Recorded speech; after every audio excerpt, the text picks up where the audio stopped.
Hello, we're back. I got a feedback. We're back. How's everybody doing out there? Okay. How you doing? Hey, Another Tuesday. welcome. Happy Tuesday. Tuesday, yeah. Goes so fast. It Welcome does. to the Seekers Chronicles Paranormal Historians, where the history meets the paranormal. Ooh. Where the cannoli gets in our stomach. Hey, look, I got the shirt on tonight. I know. Drink. You got to say it. Somebody has to say it. She did. Leave the gun. Take the cannoli. Take the cannoli. Hey, got my cup today. Night. Very nice. I got my ghost boo cup. We're all set. You like my cup? We lost Kim. I don't know. Kim, Oh, you're being I'm here. We're all drinking tonight. I love it. Yeah. So how's everybody? It's showtime. So we got a great guest tonight, but we'd like to know, anybody do anything interesting this weekend? I didn't do any investigating, nothing. Like Jenny, she investigates everywhere. I mean, you give her, she walks down the street and she investigates something. Oh my I don't gosh. know. It's like I would like some input from the audience on this one. So I've only done this once before, but I was reviewing my digital recorders this weekend. I did like a ton of evidence review. And didn't I hit record and go to the supermarket and come home? What would you do? Would you listen or would you just erase it at my house? I would listen. You? Personally, I would listen. Okay. Then again, Kim, what about you? I get visitors all the time. I probably listen just because I'm curious. Yeah. But if I heard, right. But if like I heard stuff that was like, maybe a little sketchy, I'd probably I want to kill you in your sleep kind of stuff. Yeah. I would be like, okay, well, no, you're not. So that's that. You're not my grandpa. No, exactly.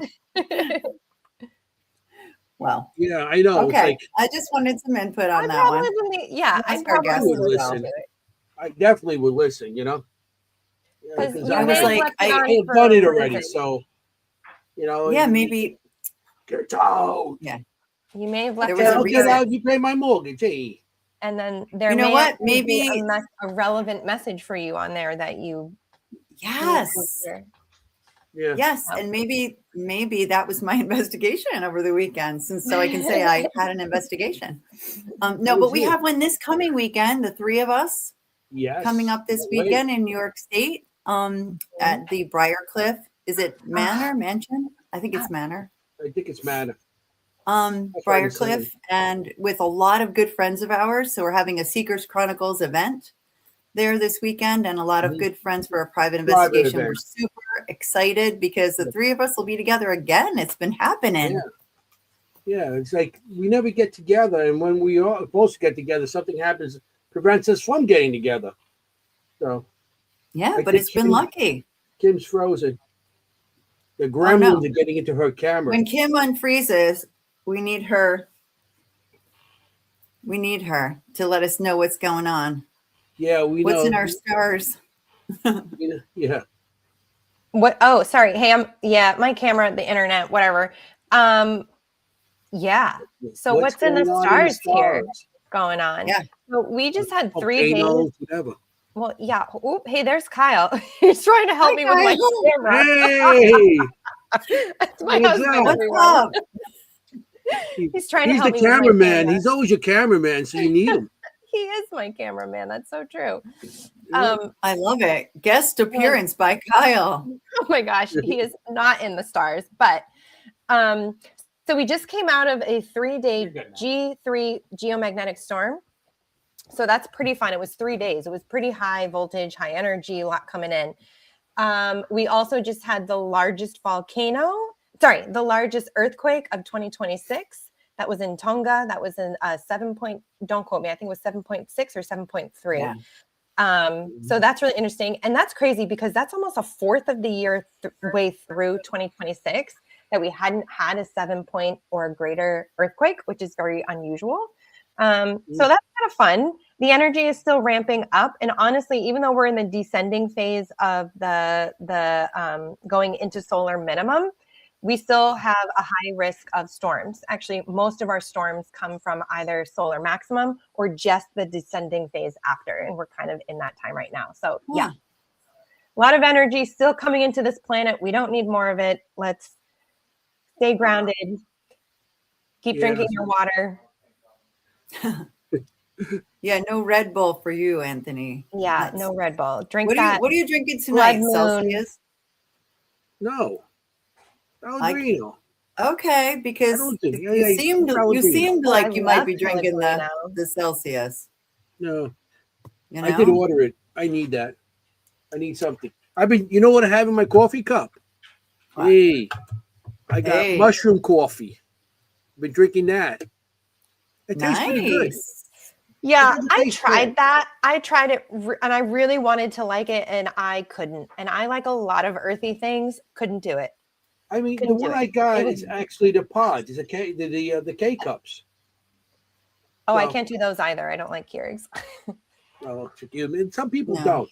I find it, hey, I do it quicker. I'm lazy. I don't want to percolate and sit there. You know, I want my stuff now. Yeah, I hear that. Watch my cup. Watch me drink. If you guys saw my coffee maker, you haven't noticed. You'd be like, yep, that's about right. We lost Kim again.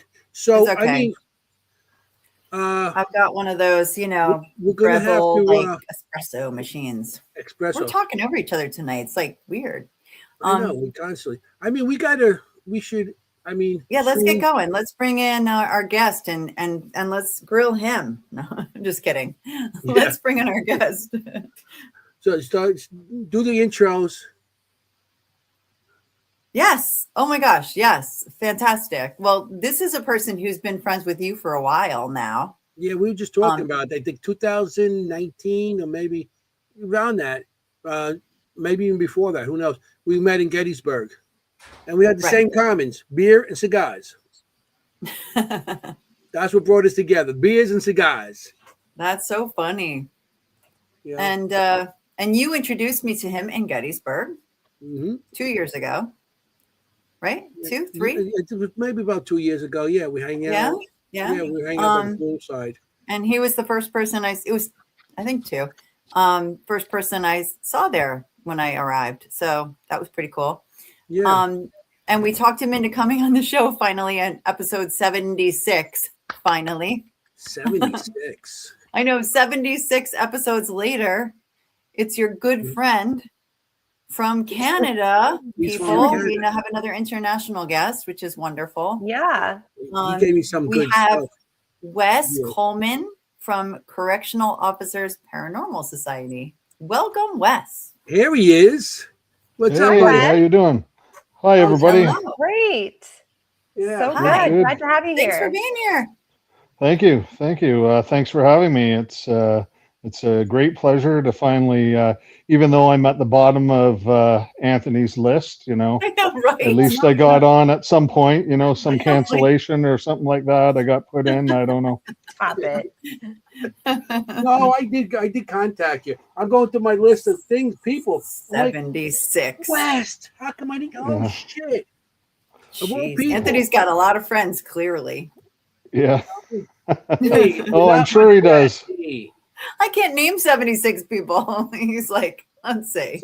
Well, you know, Anthony is a very personable person. And you know, when we first met, I just thought this guy is the greatest ever. I think we talked about All in the Family. When I heard his accent, his Queen's accent there, I said, oh, you must have lived near where they filmed All in the Family, or at least where the house was, right? And yeah, and the house is in Glendale. The house when they do the opening credits of the show, right. They screen down a block, and the house is in Glendale. Right. Actually, in Glendale, the old family house. And what I thought was so interesting about it is that house is right across from a huge graveyard. Yeah, St. John's Cemetery. Yeah. Where all Here we go with the bingo card. We have a bingo card. I didn't every say. I week, just said, hey. you got to hear about Anthony's 17 cemeteries around Yeah, I his was going to say, I'm like, I hope it's a cemetery bingo on there. Here we Yes. go. Here we go. Sorry to bring it up. Cemetery too. No, it's good. It's good. We also have a drinking game. When we say the word cannoli, everybody has to drink. Oh, okay. So we're a Whatever fun you want podcast. We have a tonight. drinking Water. game, bingo, whatever you got. What have I signed myself up for here? You might be sorry. A great You might be time. very A great sorry. time, Wes. Yeah, it's a good time. Yeah. We have fun. Wes, you know, how did you get into the paranormal? Did you, as a kid, go, have experiences or seen things, or as you got older, you started, Well, I've always kind of had an interest in it. I've never really, when I was younger, I never really had like any experiences until I was actually a teenager. But I read a book. I don't know what it's like. You can read. Yeah, I know it's incredible. Oh. Canadians Oh can God. actually read. Really? Here we You go. read right to left or right up or Yeah. up down? How do you guys Oh read? my over gosh. Canada? Yeah, Don't no, worry, Wes. I Anthony can't In read. several No, it's- languages, he Perfect. I reads. can't read. That's why I'm saying Yeah, that. he can't read. I learned how to read from the Queen's dictionary. So, Right, and that's not the exactly. Queen's dictionary. That's the Queen's dictionary. Oh, it's not from here? Like, No, not your maybe dictionary. A-E-I-O. Ooh. Yeah. Yeah. So anyway, to get back, so when I was a kid, I did read this book. I was in grade 3, and do you guys have like book fairs when you were younger? Do you have Oh, like? yeah. Scholastic book fairs. That's exactly. So it highlight. was.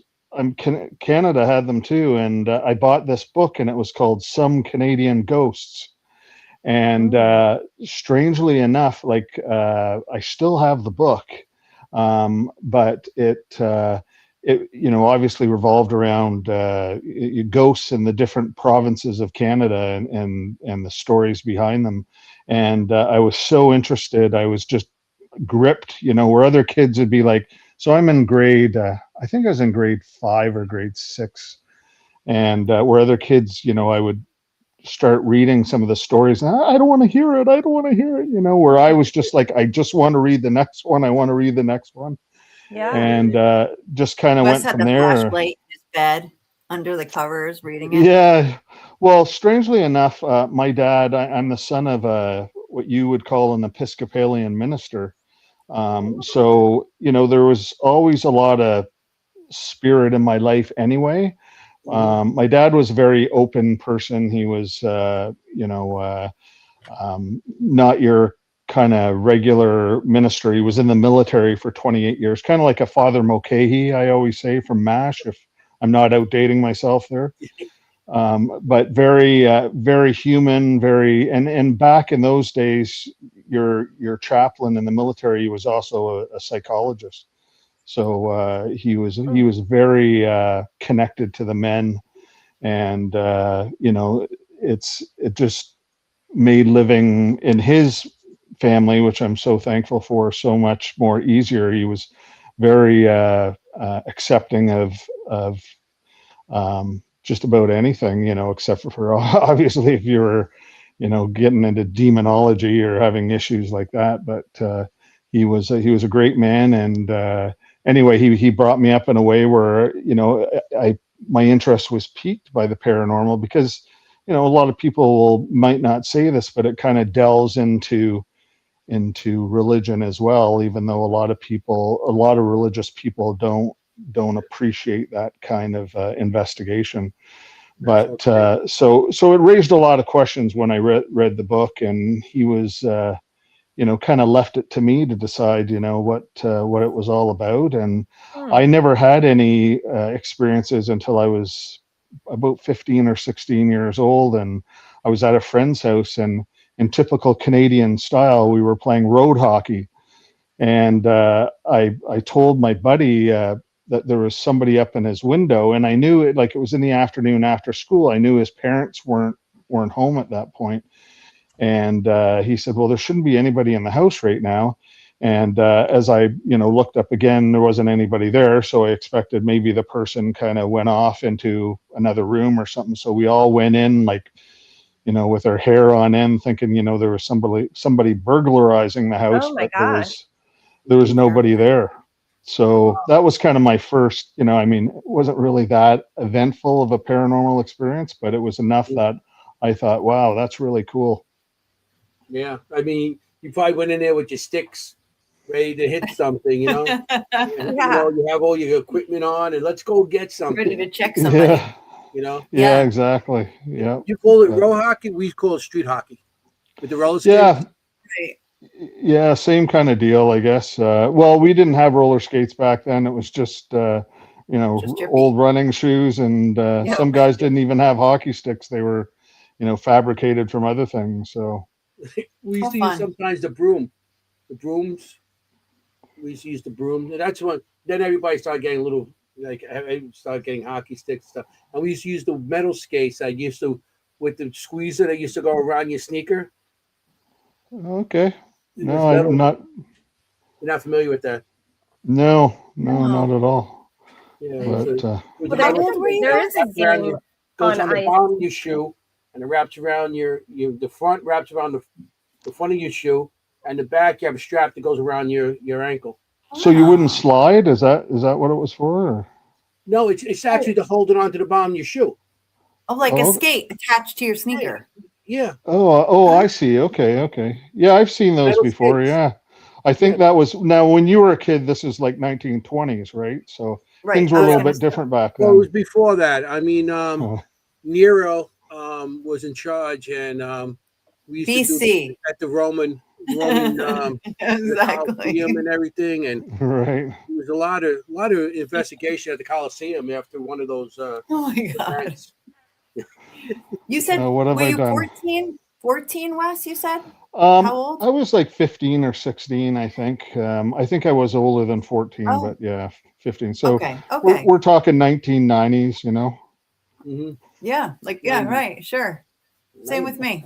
Like a teenager, though. Okay. Yeah, exactly. All right. Yeah, so that's an age too, where you're not like, "Hey, I saw a ghost" to each other, right? Because you're like. Yeah, it was kind of one of those things we kind of put underneath the carpet and like, don't tell anybody. Right. Yeah. In the 90s, you weren't allowed. I mean, you talked about it and people frowned on you. So, I was kidding about the 90s, so it was actually the 80s. I was just trying to make myself younger. That's all. I totally get it. I think we're close in age, so that's why I said 90s too. Yeah, 90s. Not 80s. I started in the 70s, so I can't even talk. So just to set the record straight, I was born in 67. So when I was 16, it was like 84 or 85, somewhere around there. You're my brother's age. I'm 68, so 1968. Oh, okay. We're very, very close. I'm 62. Much younger than I am. I'm an old man. Well, we're younger than Anthony. Everybody seems to be younger than me. I don't know.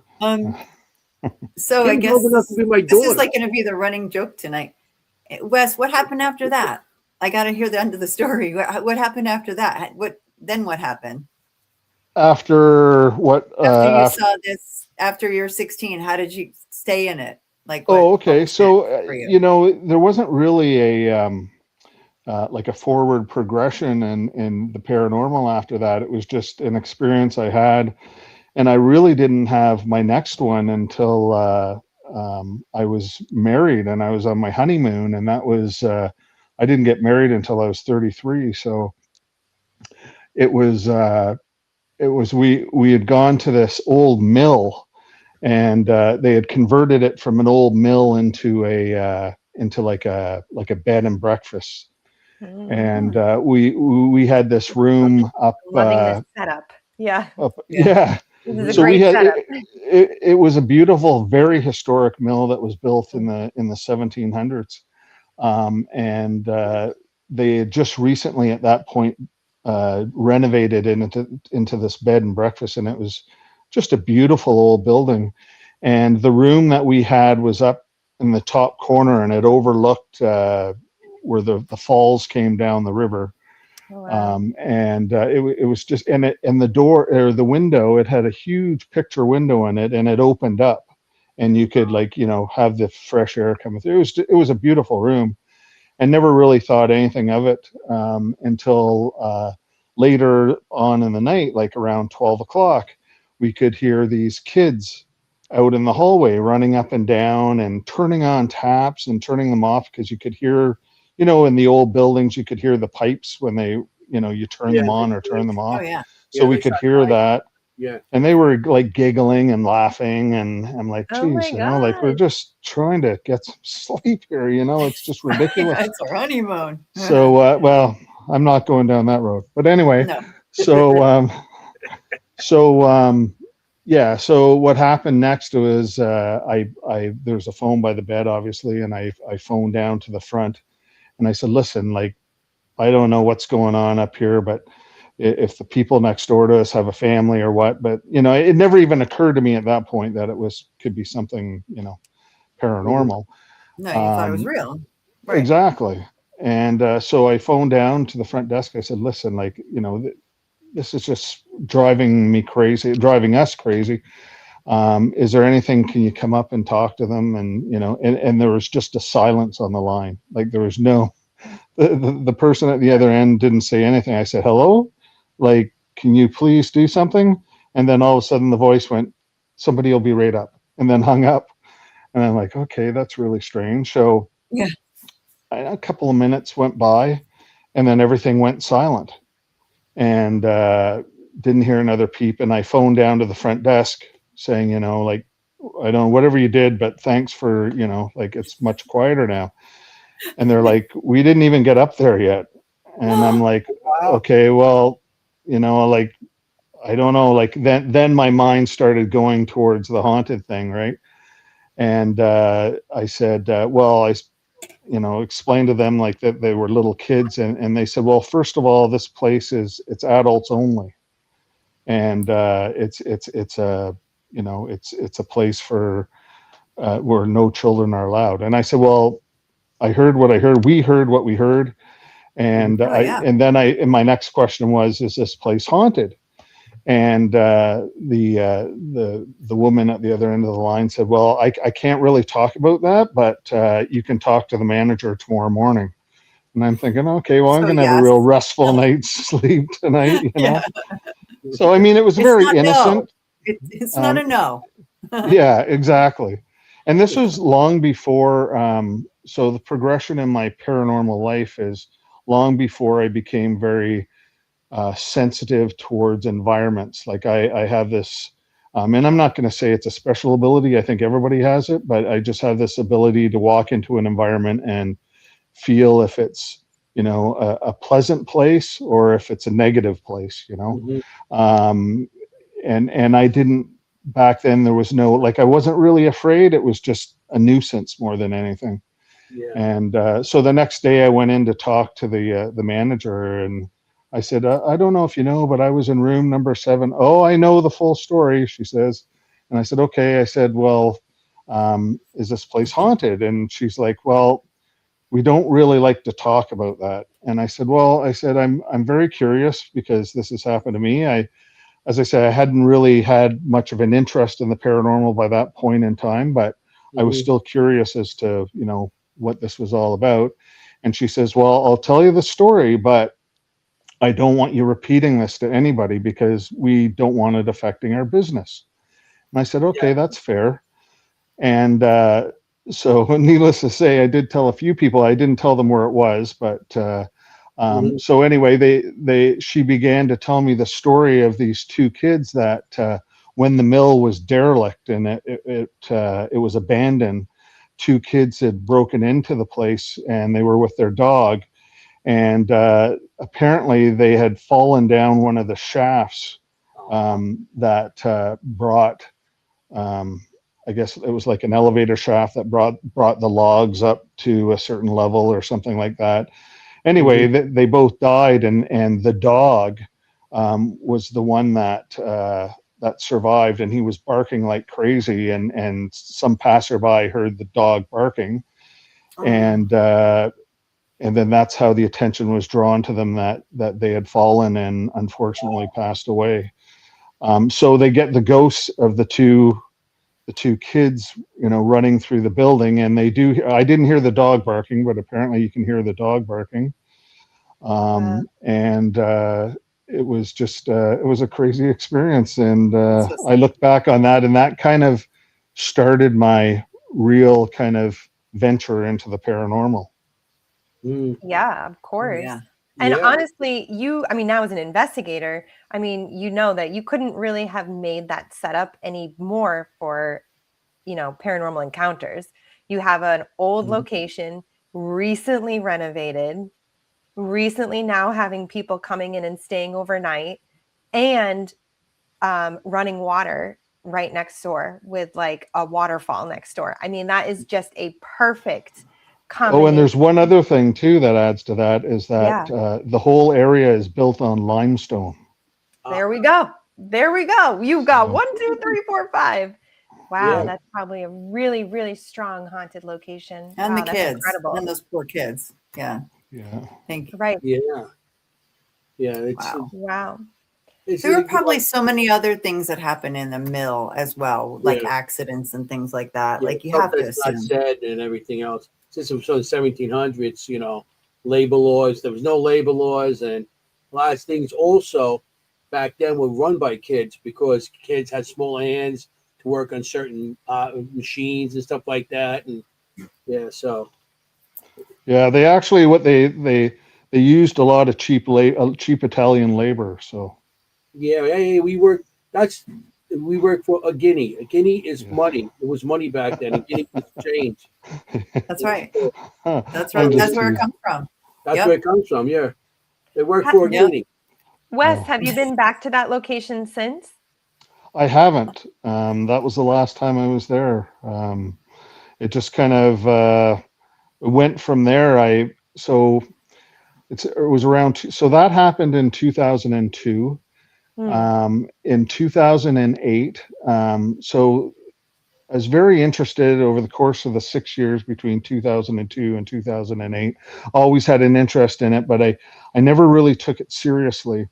And one of the shows I used to watch all the time after 2002 was called Most Haunted, and it was a British show. UK, Yvette Fielding, and the Screamer is what we call her. She would ruin so many. Yeah, the team was amazing.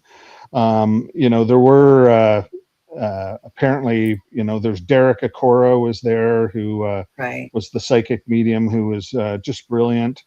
But with any paranormal show, there's always questions as to if things were set up or whatever. But for somebody that was new into it back then, I wasn't even new into it, but had an interest in it. I was just like, the half hour every week, my face was glued to the television, So in 2008, I got this idea in my head.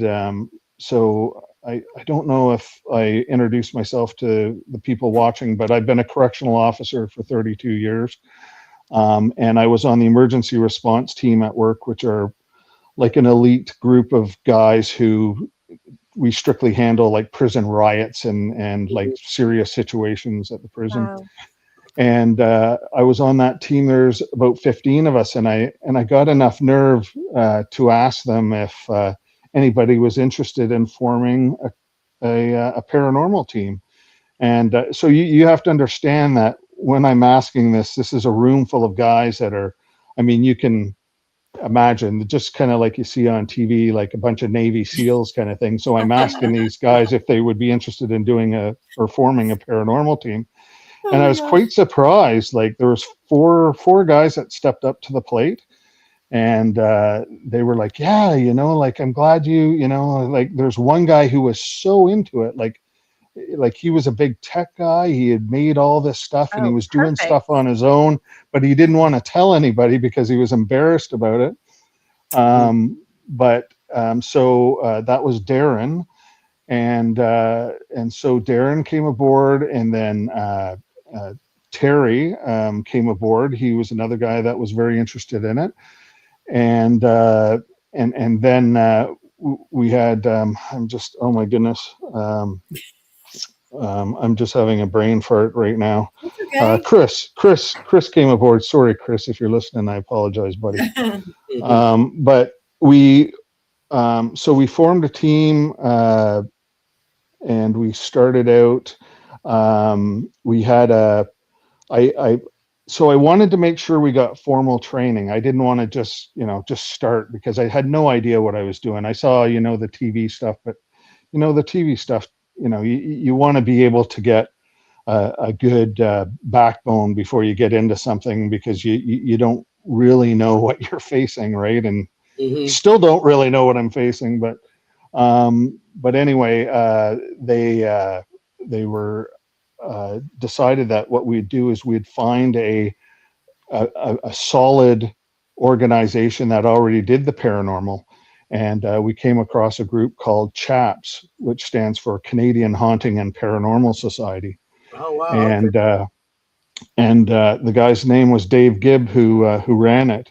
And I phoned him up, and I asked a lot of pertinent questions first, because I know there's a lot of groups out there that are kind of fly by night and they're not very professional. So I wanted to make sure that this was a group. And he told me about all his research, actually invited me on an investigation, and I was very impressed. And I said, Dave, we want to form our own group called COPS, Correctional Officers Paranormal Society. And we were wondering if you might be able to kind of teach us, the ropes and how to do proper investigations, with proper empirical investigations, which I later found out there's so much more to it than just the science, and it's obviously a pseudoscience, but there's so much more to it than that I found out, because when I first started out, it was like, I want to get the evidence. I want to get the nitty grittiness. I don't want, I wasn't that much in favor of mediums and that sort of thing, because I wanted to prove it. I didn't want to, I wanted the facts, just the facts, ma'am. Right. But then when we started doing these investigations over the years, things started to change for me. There were lots of things, that were happening that I couldn't measure, that I could only explain to people what was happening, but I had no proof of it.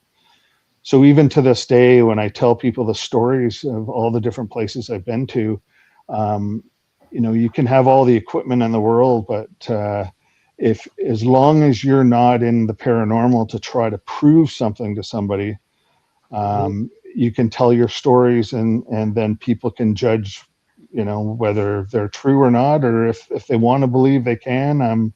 It really doesn't matter to me. I don't get my backup. Some people get their backup and they're like, no, it was real. I know what I experienced. And it's like, no, it's not like that. This is what happened to me. And if you want to believe, that's great. If you don't, that's great too. It just kind of went from there. I mean, that's pretty much,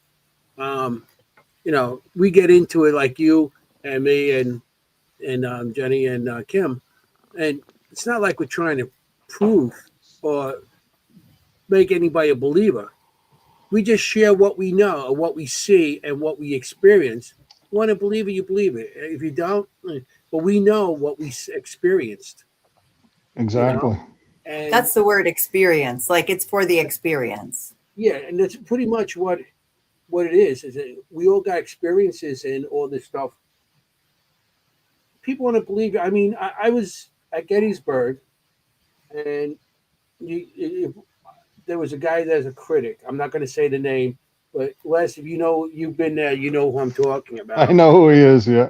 Yep. And my first time at Gettysburg, I was there, and I had my equipment all on the table, and I had pictures of things that I took, like shadows and stuff in windows, all that stuff. I had it on, the frames on the table and everything. And he comes over and starts videotaping everything. And I'm like, hey, how you doing? I knew who he was, and I knew what he was about. And I became friendly with him afterwards. So, and I told him, I said, listen, this is what I experienced. You do what you want. I'm not here to make you a believer. I'm not here to prove myself to you. I just know what I experienced.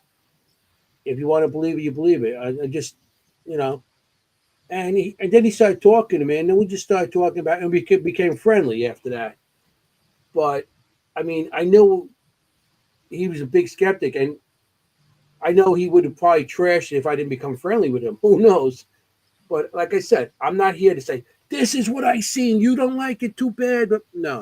I'm not going to argue with you. I'm not here to argue with it. You believe it, you don't. Hey, this is what I experienced, and that's the way it is. Right. Exactly.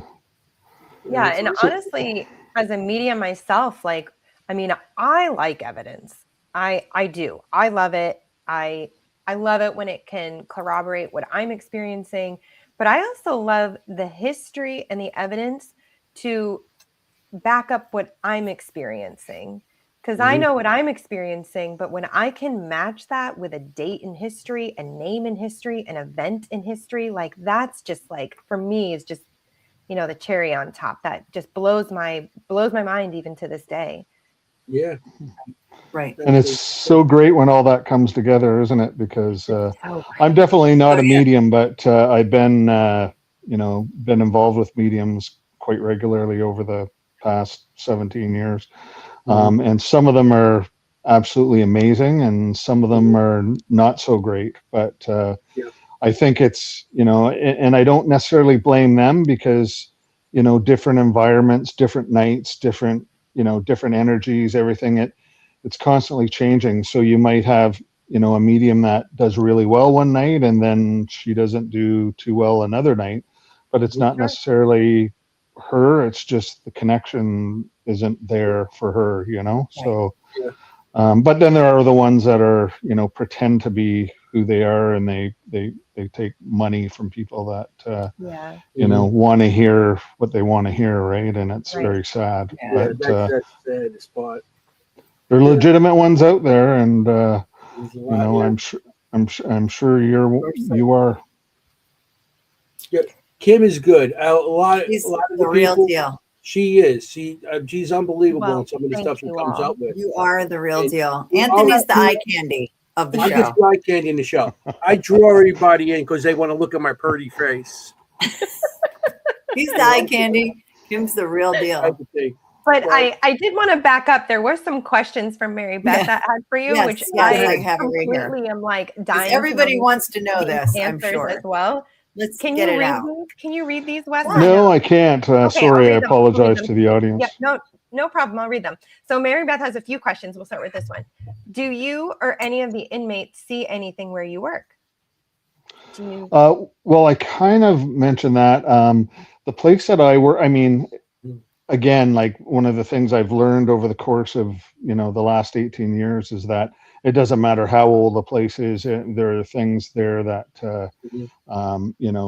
that are there, but the likelihood of some place that has some kind of a past where, there's been serious divisions in energy, it's more likely that there'd be something happen.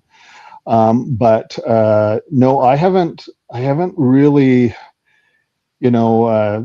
I used to think that things were happening, but then I realized that, again, in the 18 years that I've done this, psychology plays such a major factor in what we do, that my mind was creating things. I would look into a cell and I would see like an inmate there with his head distorted, and then, look back and it was fine, but I think it's just, so this is I work straight night shift as a correctional officer. So you tend to, when you're tired some nights, your mind gets tired and it creates things that, stimulus that would Sure. get your mind kind of focused in on something just to kind of snap you out of it, right? And then you go to look back and if the person's fine, it's not to say that it's not real, who knows, right? But I don't put a lot of credence in that.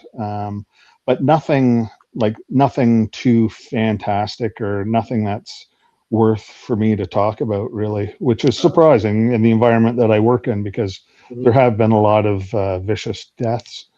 But it's been pretty good. Like the prison I work in it's only just over 20 years old, so it's not that old. But there is a prison in the area that I live in. So there's about 8 prisons in the Kingston area. It's known as a prison town.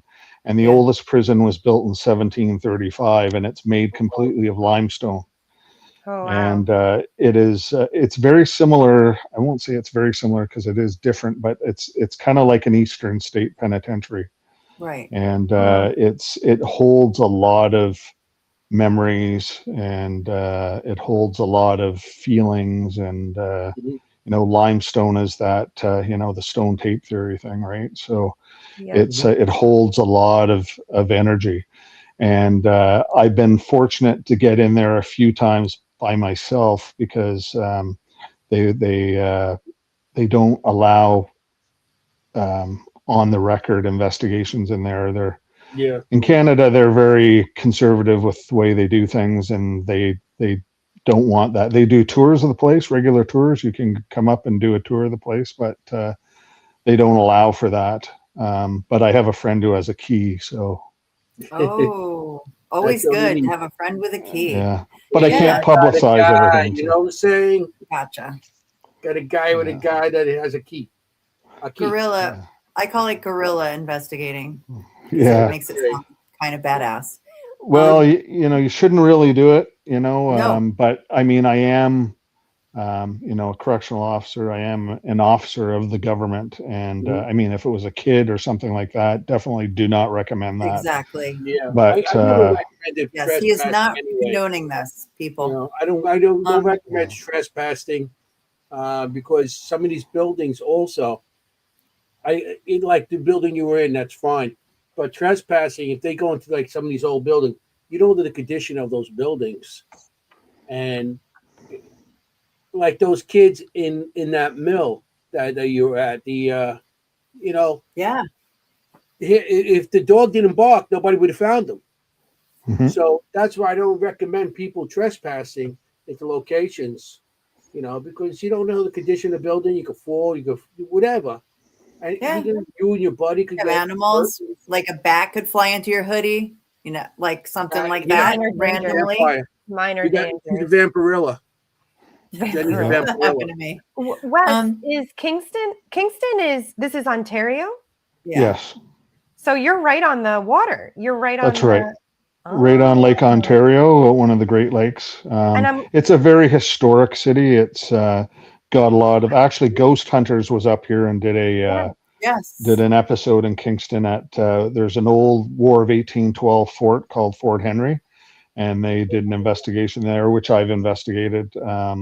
And it's spectacular. It's but if I suggest to anybody, if you come up to see the town, you can spend a couple days. You can do the tour of the old fort. You can do the penitentiary tour. It's just such a historic city, limestone throughout. There's a military college here that was devised, I think, in the mid 1800s as well. That's limestone buildings. It's just beautiful. It's right on the water, and tons and tons. There's ghost tours here, so you can take ghost tours and get a good idea of the history of this place.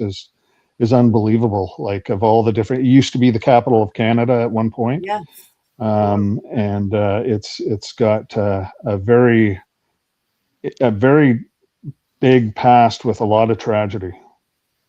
I've been to Fort Henry. And you probably know that when I immigrated to New York State, I grew up on Lake Ontario and Rochester.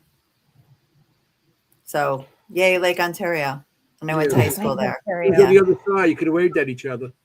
Yeah. Why is Wolf Island coming up? Is there a legend about Wolf Island or something? Why do I know about Wolf Island? Well, Wolf Island is it's an island directly across from Kingston, and the only thing that I can think of that you would pick up there is there was a man named General Wolfe, and he was that's why the island was named after him. And I believe he was a general in the War of 1812. And you to this day you can take the ferry across there. People that live there, it's a very agricultural island. There's like farms and wind. They put up a lot of those wind towers, you know, with the turbos, which I think are so ugly. And they're so loud, you know, like when you're on the island there, all you can hear is and it's just taken away from it. But they have the turbines, and so if you're getting any negative things, it's probably pissing him off that all that sound's going on. But there is a place there called the General Wolfe. It's a restaurant, and a lot of people go over and have dinner there. And I know that it's hard to get into. Like you have to make reservations in advance. But in the summertime, it's beautiful. It's right on the water. Nice. Yeah, it sounds nice. Canada sounds nice. I'd like to get up there one day. Yeah, for sure. And you can, in the wintertime, you can actually, in cold winters, you can walk across from the mainland, so cool. Which is like, it's a good 3 miles. So, really? Beg your pardon? No, wow, I would do it. I said, I'm probably not going to do that. I don't know if I would do that on the ice. Well, probably. Yeah, well, a lot of people don't know this either, but ice hockey was actually invented in Kingston. Yes. And so right out. What I'm thinking. Why do I know Kingston? Yeah. Yeah, it's the Hockey Hall of Fame was in Kingston for many, many years, and then they moved it to Toronto. But it's you can still, I think they still have like a museum down there that you can go into and see some of the old pictures and that sort of thing. I mean, I don't know. I know they used to have an ice trade, and they used to, when the lakes used to freeze up, they used to cut the lake. They used to cut big chunks of ice and ship them, to wherever. I mean, I know that they used to come to New York and different places too, but they used to cut these big brick things of ice out of the water because they had a trade. It was ice guys that used to cut the thing out and then put them on these. And they used to deliver them. So they probably use those to put in my scotch at night. Yeah. They give you a big. The guys there with the thing to make chip it to a little cube. Yeah. Wow. So how do you do that again? Assistants chipping his ice cubes. That's pretty good. Right. My grandfather, Sicilians in New York and Brooklyn, used to be the Icemen. And the Icemen is not killers.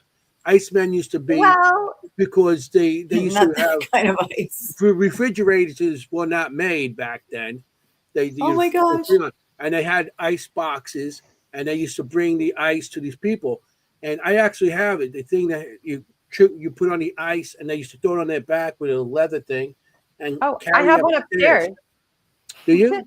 I actually do in my attic. I have one. That and the thing that it looks like a big hook that you used to pull the ice out with too. But I used to carry up the stairs to people that order it, and then they used to put it in their ice box, and they were called Icemen back then. A lot of Sicilians I know did it back then, or Italians before the refrigerator units and stuff.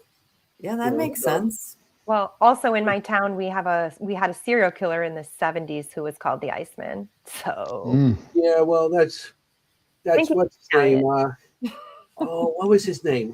It was a Polish. What was his name? Yeah, he's Polish. Yeah, his Polish last name.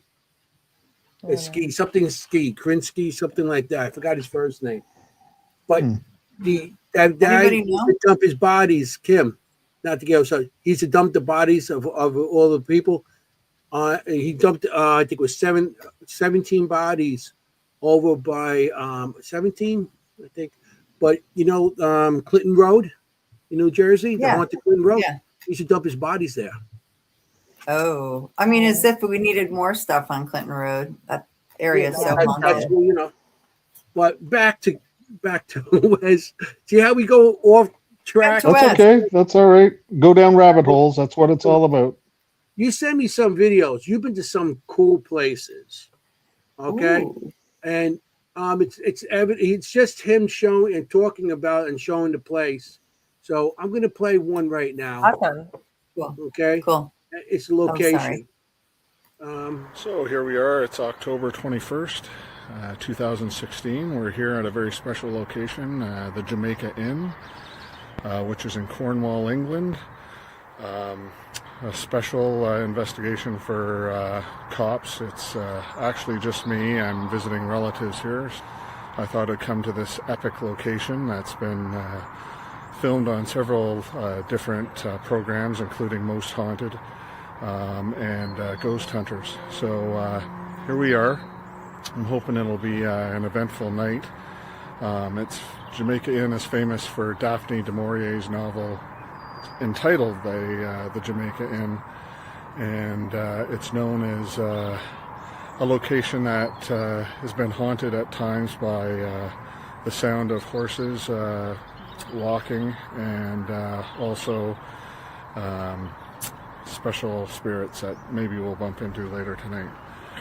So this is the behind me, the grounds and the sign of the Jamaica Inn. And beautiful, beautiful location. Very, very remote. This place is in the middle, basically, of a moor, which is like miles and miles of fields and bogs, which is like a swamp. So this is kind of the midway point. If you ever get a chance, maybe see the movie. There was a movie called The Jamaica Inn, which is based on Daphne du Maurier's novel. That's on Netflix. I actually just saw it last week. So anyway, hoping for an eventful night, and stay tuned. That's awesome. Cool. That's cool. Wow. I read that book. Where are all the people? I know. Well, as I said, it's out in the middle of nowhere, and either you're in the pub, which the pub is unbelievable. I have another clip on that too, but I didn't send it. But it's one of those traditional old English pubs that have the the wooden beams on the ceiling and all. Have you ever been to Europe or England? And the pubs, they put money and they like bills from all these different countries, and they put it up on top of the beams, and so you can walk through there and see all the different currencies of the people that have been there. But it's honestly, it's this little place, and it's in the middle of nowhere. And it was a smuggler's haven back in the 1700s, where pirates used to come in, and they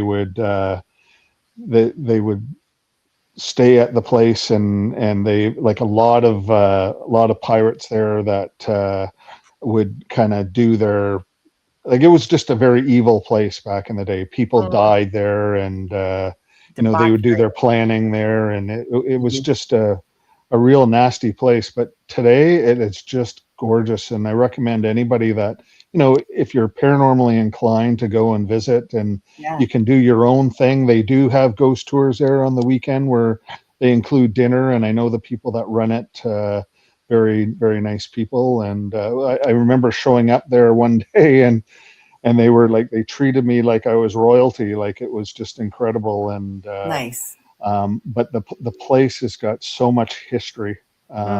Just like, I mean, I know you guys are right into that, and you would be just blown away by it. And as you know, the Daphne du Maurier book is a classic. So and you can, and the movie. Real.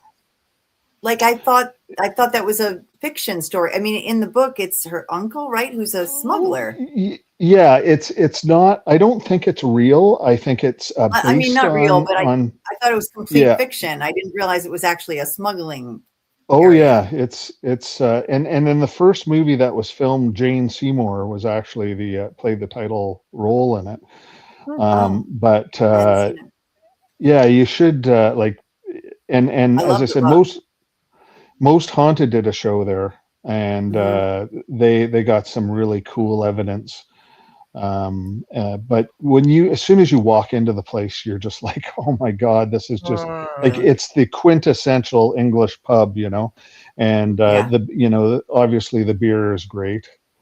Yeah.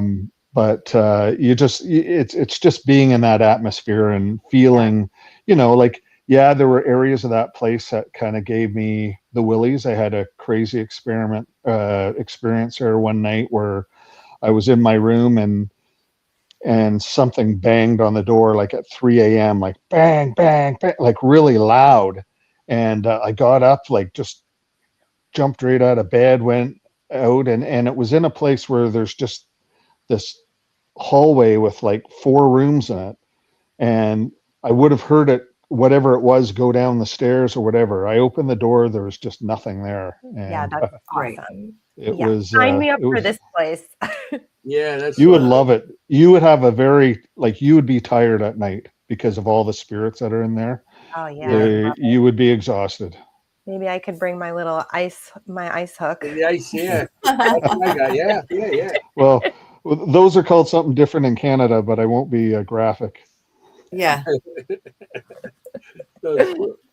Yeah, I But, don't think we can say that. pretty Yeah, cool. I No. think I have those too, but No. that's for my job. We can say a Ballbuster. lot of things, but yeah, So, something like that. Yeah. I mean, So you were there you've been- for multiple days? Yeah, so I've been there quite a few times now. So I kind of broke away from cops for, not broke away, but I just started doing my own thing on the side because the guys, they have young families and they couldn't do as much as the time that I had available. So I started working with Richard Estep, actually, the author, and I was on his research team, and we did some investigations down there. One of them being the Jamaica Inn, and another one called the Bodmin Jail, which Oh, is of course. it's unbelievable. And then we did this other manor house, and we did a couple of places within one of the cities there, and went to actually. I don't know if any of you have heard of the person Aleister Crowley before. Does that Yeah, name? of Do you course. know? Yeah, Yeah. I know. So he had a cottage down there. It's called the Cairn Cottage, and you can look it up. Really? know it. It's I did an investigation there, and it was probably the most intense place I've ever done an investigation. Wow. Yeah, it is. I was very, very sick, very sick. Like Oh, Oh my I went up, goodness.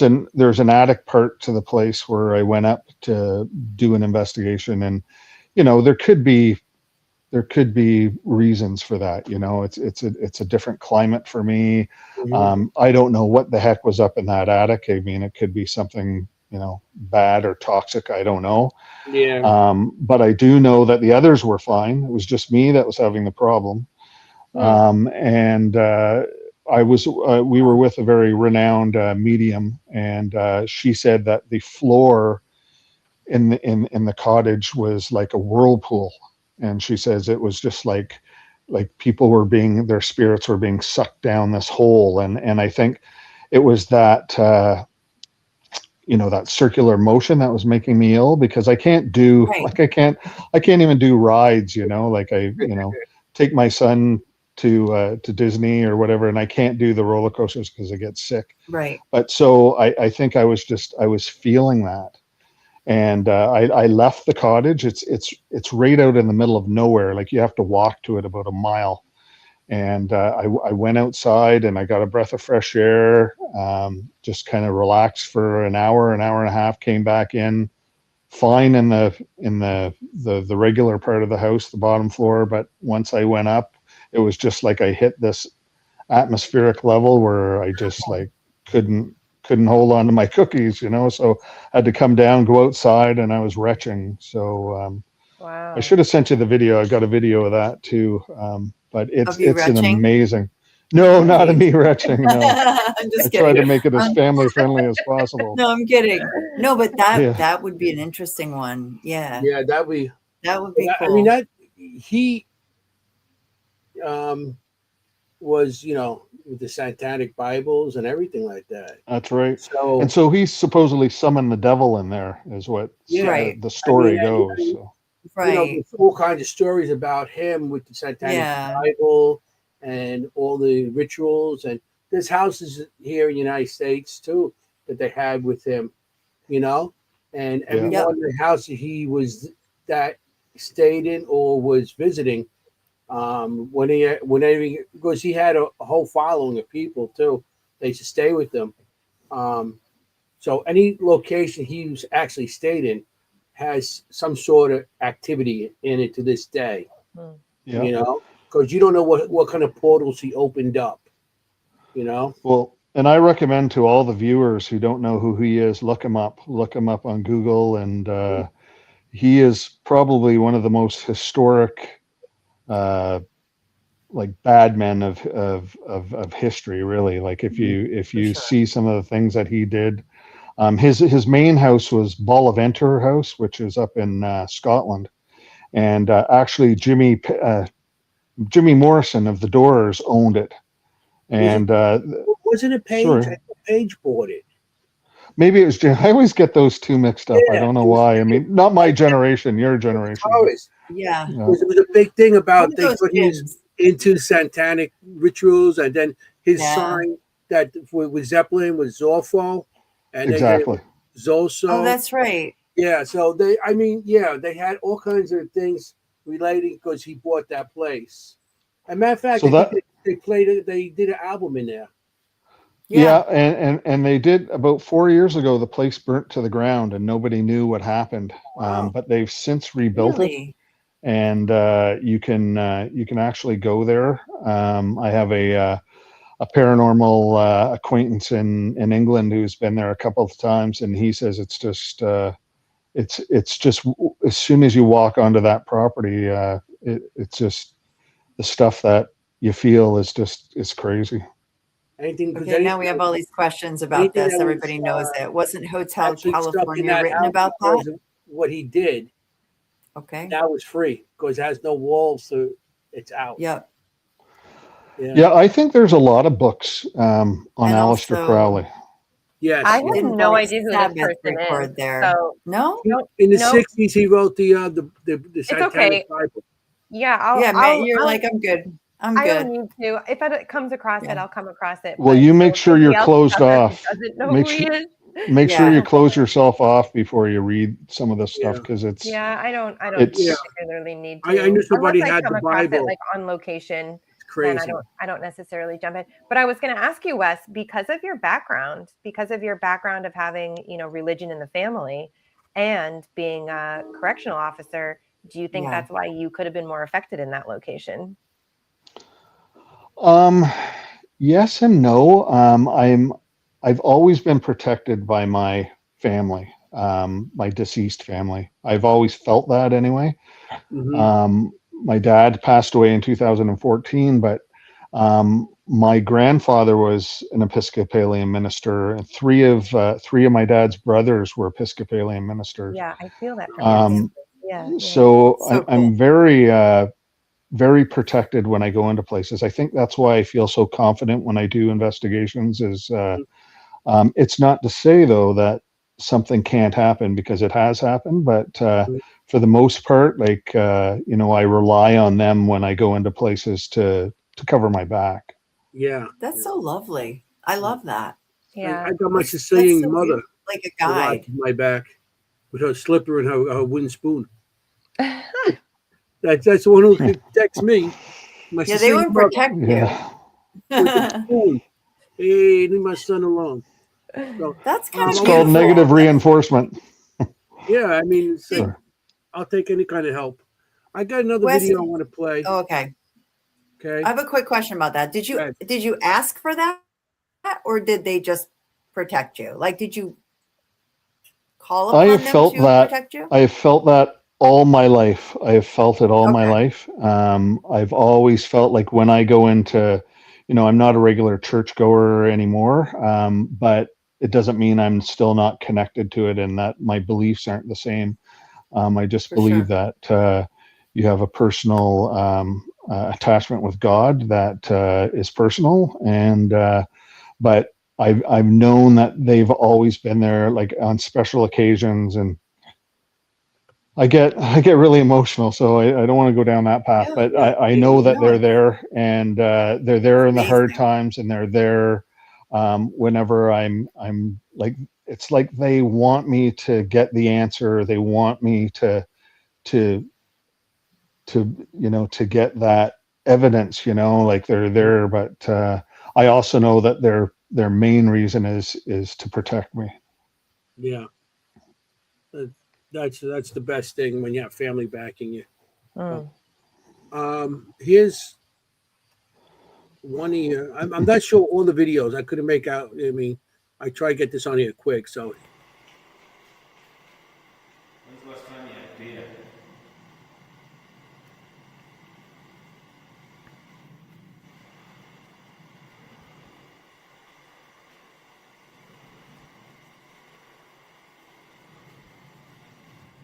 When's the last time you had cake?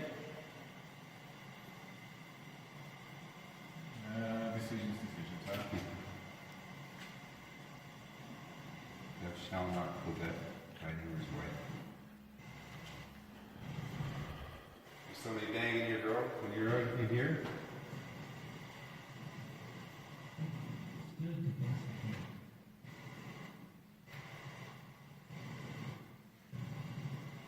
What's your wife up to while you're in prison?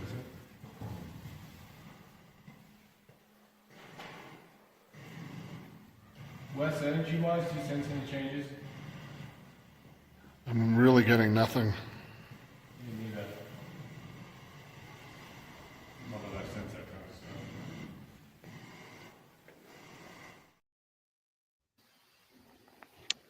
Yeah.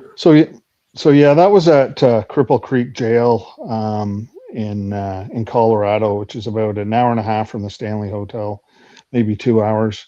And it's in this remote mining town that it's like the Wild West, and it's up at I think it's around 8,000 feet above sea level. So when you're walking around, the air is so thin that you're exhausted. Like you only walk, like you're in really good physical shape, but yet you can't even walk like 3 or 4 blocks without huffing and puffing, right? So anyway, so it's a very interesting atmosphere. It's that place housed some of the notorious criminals in that area, as well as I'm just trying to think of the boxer's name. There's a very famous boxer from the 1930s that actually did time in there as well. And there's pictures of him. There's pictures all over the wall in there of all the different famous outlaws that were housed in there, and it's an interesting place. So that picture, that video had Darren in it, and unfortunately, Darren passed away about 4 years ago from a massive heart attack. He was only 51. So, Sorry. so he's one of our members that has since passed. And then the other gentleman was Richard Estep, the author, who actually wrote a book on that you can purchase. But anyway, the whole place is like it's a very cool, interesting place. There's a lot going on there, and again, the history.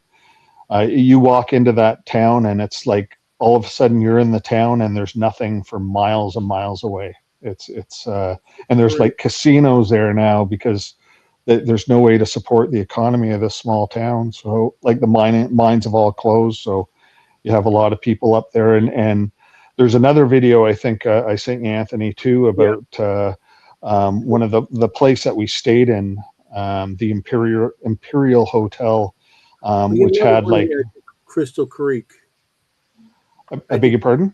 You have another one here with Crystal Creek. It's like 3 minutes. Cripple Creek. Yeah, that's the Imperial Hotel. Yeah, I'm thinking the song Crystal Creek by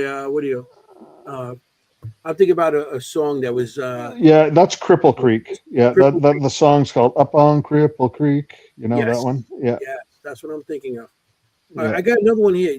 You sent me two of them, or I did. I sent you one of the when we were kind of doing the tour with the Mhm. of the Imperial Hotel. You want me play that? Sure, you can. It's basically in the basement there. There's a an old stage where they did like shows, you know, where the locals would come in, and it's been closed off for years.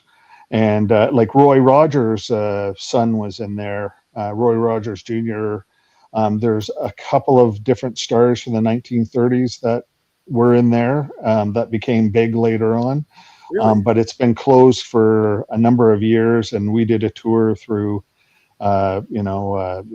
everything's the same as where it was left. And you can go to the dressing rooms, and there's people's signatures, like famous people's signatures on the walls, and it's a very cool place. But yeah, you can I play said that that. if it's a Yeah, bit longer. It's 3 minutes. But it's 3 minutes this one. So if Turn up everybody, your volume too. yeah, Yeah. put your volume up. This is what he actually does is give a tour of the basement there. I love So it. and Love the it. woman's talking. So I'll make it go a little up your volume on your stuff because the woman Yeah. is a little low on it. So here we go. So here we go. So here we are in the Imperial Hotel in Cripple Creek, where this is where we'll be staying the next few nights. It's also known to be extremely haunted. The owner of the place, back in the early 1900s, was actually killed by his daughter, hit over the head with an iron, no less. So we're just kind of getting the grand tour right now.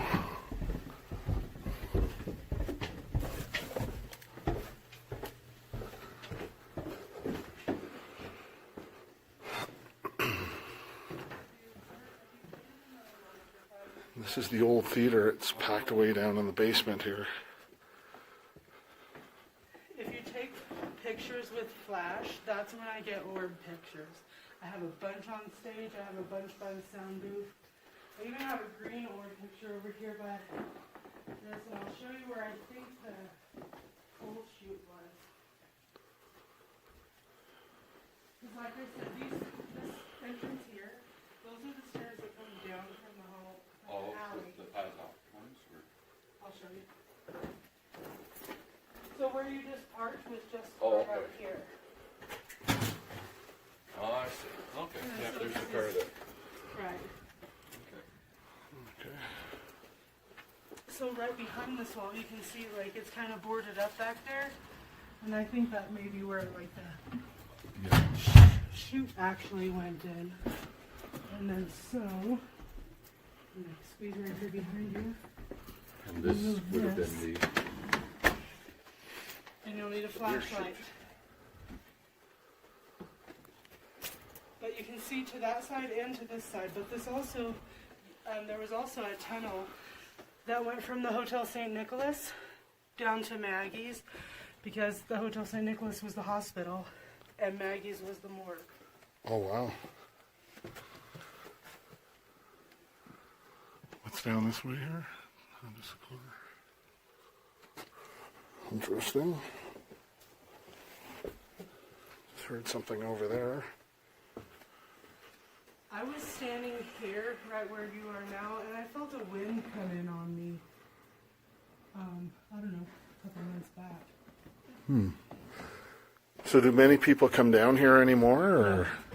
Only the people that, like, a few employees haven't been over here because, like I said, Broncos just acquired this. So sometimes I give people tours down here from over there, or if people come just for the haunted experience, sometimes I bring them down. And what's with the hats? If you played in the melodrama for 5 years, you got a hat.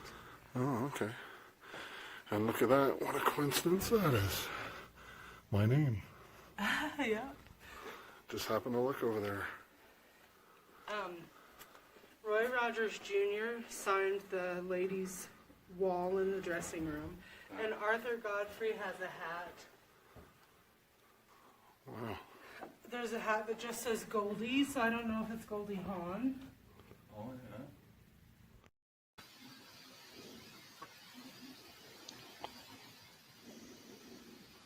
That's so funny that you just literally looked up and it said your name. I know. Yeah, Yeah, Out of cool. all of the hats there, that I love that.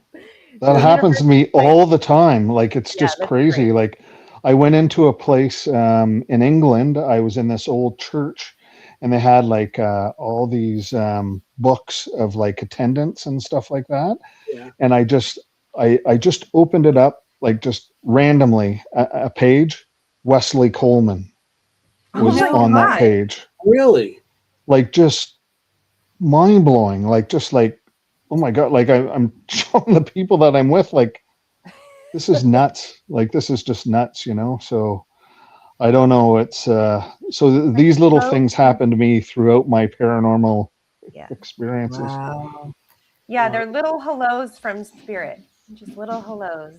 Hellos. As Mary said, there's no coincidences. Yeah, I agree. She's There's like, no coincidences. That's wild. That's pretty So cool. as you were in that like back room area, was there stairs going down further? Yeah, there's like so now this is going back because I think that was 2018. I think we were there.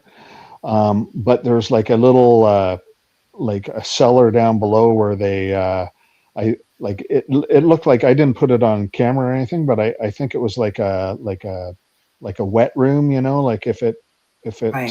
flooded or whatever, there was like a sump pump and that down there. But what I found that was interesting was the tunnel that we kind of showed there that went to, you know, to the hospital and the morgue, you know, like I thought that was kind of strange for that because I mean it's a hotel, right? So why would they have Yeah. something going directly to the hospital, right?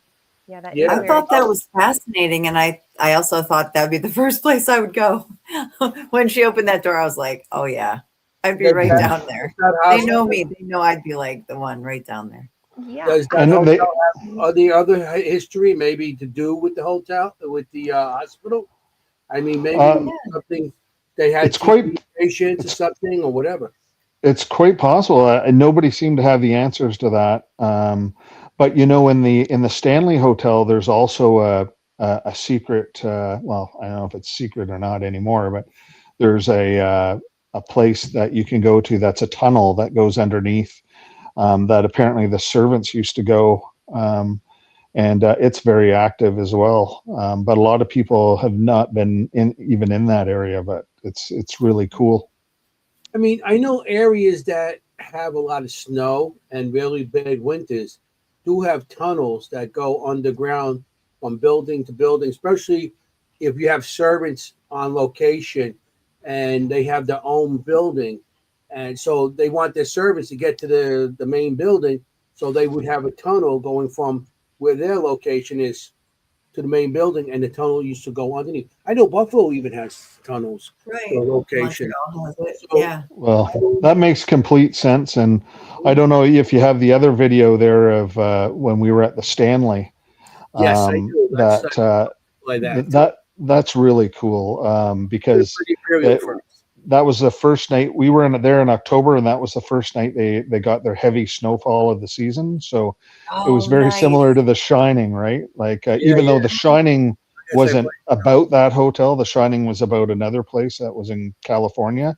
But that's where Stephen King got the idea of writing The Shining when he was staying there.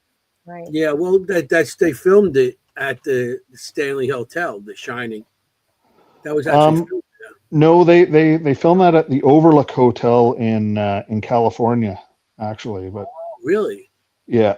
Okay, because I know it was called the Overlook in the show. Okay, unless they did the TV show, you know, I think they might have done the TV show at the Stanley, but the actual movie, you know, with Jack Nicholson was filmed at the Overlook, which you can stay at too. I haven't been there yet. It's one of the places I've wanted to go to, but it's in It's in California, like near, I think it's near, like between Sacramento and Reno. Oh, really? Okay, so it's on the borderline of Beautiful. California and Nevada. Nevada. Yeah. Yeah. Yeah, when you were filming in that area, I don't know if there's history of people being buried in the area or on the property, but that something about that was coming up there. I don't know if that means anything to you. But we should also have a bingo card for the Stanley Hotel because this seems to Yeah. happen a lot too. I say this, I feel like I say this every episode. I've been to Estes Park West. Right. Into that And area. you didn't go there. And I didn't go there. I actually went Wow. for a rodeo, and I didn't even know I was Bingo card. in the same town. But now I know I'll never go back there. I mean, it's really up in the mountains. It's in the middle. It's beautiful. Yeah. It's like, You know, it's funny because I can picture you wearing a cowboy hat. So yeah. Yeah. Yes, I have cowboy hats. I don't know. Cowboy hats, a chap. She goes to And she Yeah. works I with have horses. That's what she does. She's a That's veterinarian. She works with horses. Yeah. Okay. Yeah, So- That makes sense. So then. you're right. Missed opportunity. I can't believe I Right. didn't go there. You got the Imperial Hotel. You want me to play that? Chris? Oh. No, we done that. Just do the video of the Stanley when it's snowing Yeah. there. Do the Okay. Stanley. Here Oh, we this go. is so cool. This is a short one. Well, here we are at the Stanley Hotel. And it's about 1 o'clock in the morning right now. And the boys walking ahead of us. Darren and Chris. Just happens to be the night that the first significant snowfall is, which is kind of just like the movie The Shining, right? Beautiful place. Great evening. That's incredible. Really nice. And did you stay there and have activity in your room? Like I saw in Ghost Hunters, they went there, right? And then the door open or something like that in his room. Yeah, it was the I think the ironing board came out of the closet or Oh, something that's like right. that. But, Yeah. That's something to do with a closet door or something like that. but, I tried seeing Jack Nicholson frozen in the bush over there. yeah, right. Eh? Yeah. Yeah. Yeah. There No, was a it was. bartender, but no one else saw him but Wes. Yeah, exactly. Yeah. No, it was. Free scotch. He'll take it from anybody. Experience. He doesn't care. I know. Yeah, exactly. It was what I found in my bathtub that kind of messed me up. Oh my God. What did you find? Well, did you see the original movie with the woman in the bathtub there? Yes. Yes. Well, you know. Oh, yeah. So good. The haunted room. That's the room, isn't it? Yeah, 207, I think it was. Yeah, something like that. Yeah. Matter of fact, So, I got. I forgot. I went to one of those horror shows, and I played something, and I won the key. It says 207 Overlook nice. Hotel, and there's Okay. a key on it. For it's like, oh, I won the key for 207. That's pretty cool. But yeah, that's one place is I think I know it's on all our bucket list. The Stanley Hotel. right. One. So room 207. Any blood coming out of the stuff? I did the little evil twins. Did you ride your big wheel in there too? Yeah, no. I don't fit in those anymore, unfortunately. With I the don't think twins. Nancy does either. The twins and the blood coming out of the Oh my Elevator. God. yeah. They're like, hey, the full experience. Yeah, no, it didn't I quite know. go that bad. Thank goodness. Yeah. So you didn't get? Did you get anything And there? no or- red rum. No, No. red rum. No. It was actually a So very what quiet night. Was it? Oh, really? Yeah, we didn't really get a lot of things happening. So back then, I don't know what it's like now. So that was, as I said, 2018. The owners of the place, I don't know if they're the same owners now, but they had just taken over the place, and they were really ramping down the whole paranormal thing. They didn't want people using equipment in there anymore, and so I was kind of, we had the tour by Richard, and Richard's like, yeah, we have to kind of respect, their Yeah. wishes, kind of thing. And but I was kind of doing it on the side kind of thing, just doing, keep it. One of the things I always do is I always keep my recorder running. So Yeah, if I he's pick like, anything up, getting something in and my pocket. On play. yeah, exactly. Record. And some of the conversations you can pick up are pretty crazy. Oh yeah, But then totally. it's hard to have context, right? When you're doing a proper investigation, you always say every now and again, okay, I'm entering the such and such room, or I'm going Right. here now, and this is the time, or where, when I'm just carrying it around, obviously I can't do that. So I don't know if Right. it's a door opening, or, if it's something I hear with my naked ear, I'll say, I'll go like check or something like that. I'll have Yeah. like a code You have word a or code whatever to word? check it. Oh, I love that. But, You should get those yeah. glasses, like the Meta I was glasses, just and gonna say record. that. Yeah, I was Yeah. just gonna bring that up. Yeah, for sure. No? Yeah, Turn I it don't, what on. do you mean? I've never heard tell of those. They're What are they? glasses. They're just you can buy glasses now that record like a camera. Oh, yes, I have seen those. Yeah, I was thinking the privacy issue on those. Yeah, I don't like filming people that don't know they're being filmed. I'm very Totally cautious agree. about that. So, Yeah. Yeah. But if you are able to film, you would have context, right? Like, so you'd have like we always wear body cameras. So I match up my body camera with my recorder because I do the same thing. I turn it on right away, Yep. and I can match up the time and see what I'm doing, because sometimes I hear someone talking and I'm like, that's got to be Anthony.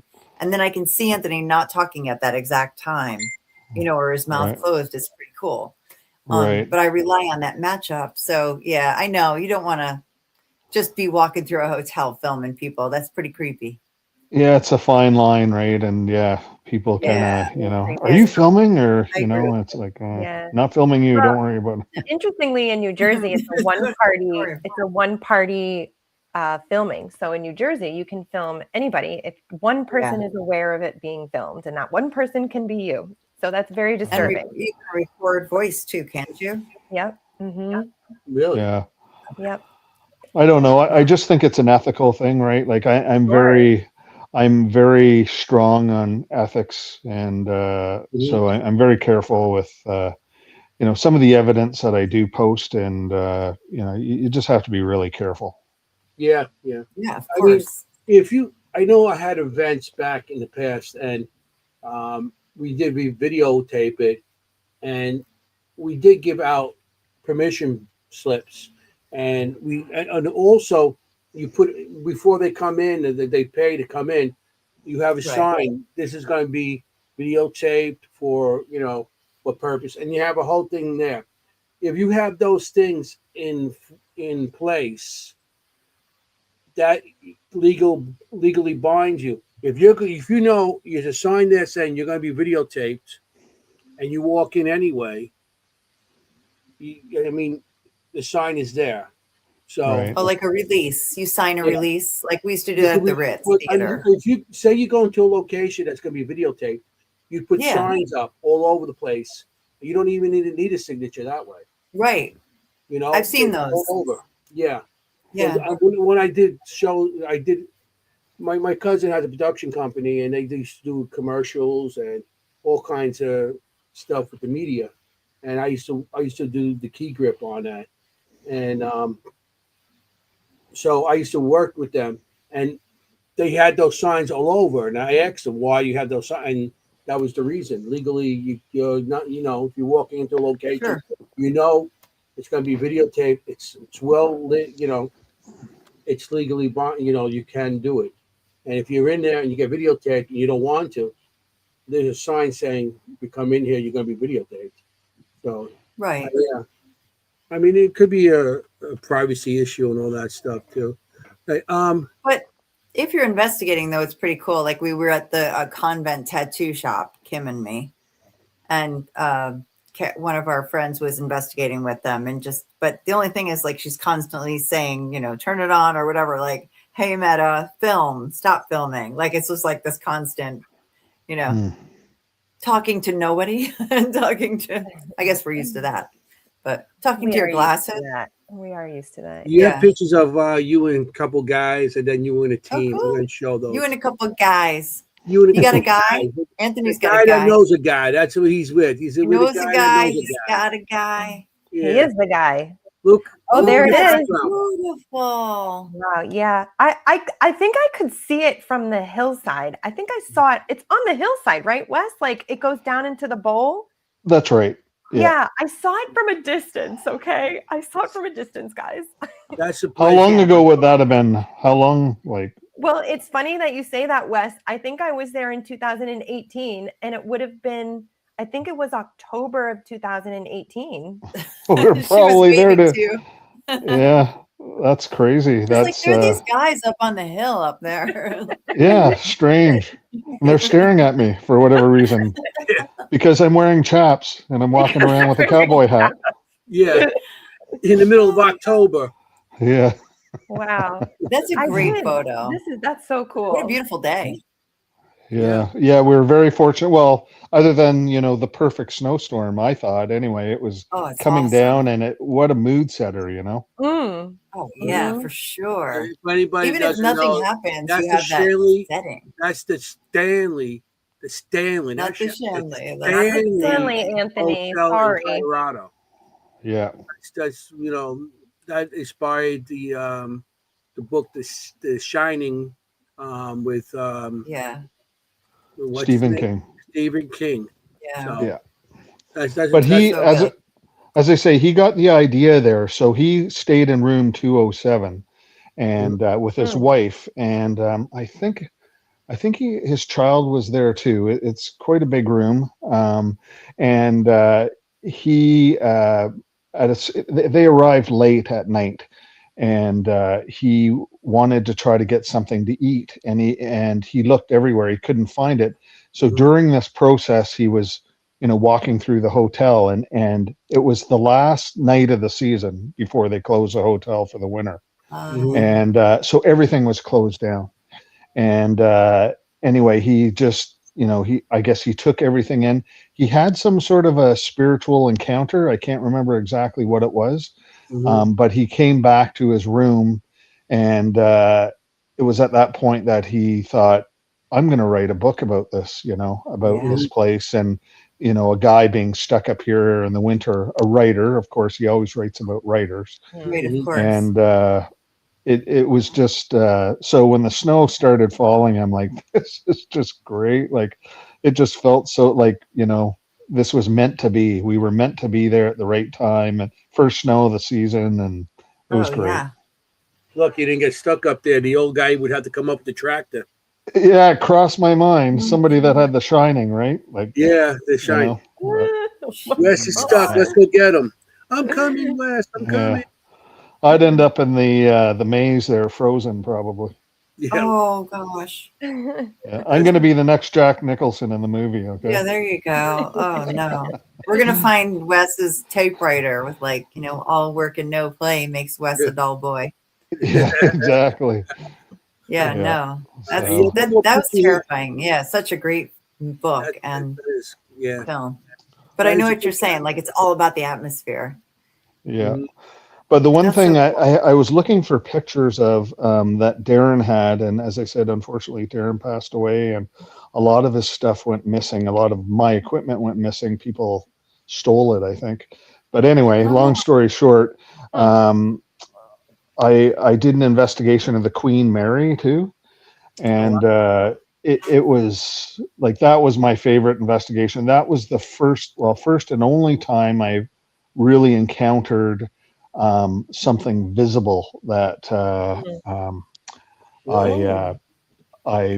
was in the so I'm sure you guys are well aware of the story behind the Queen Mary, so I won't go into it, but I was in the first class pool area. Has a change room attached to it, and basically what it is, it's just this long hallway, and on either side of the hallway are stalls, like the change or whatever. There's no toilet. It's just a stall and a door, so you can just kind of change or do whatever you. Right.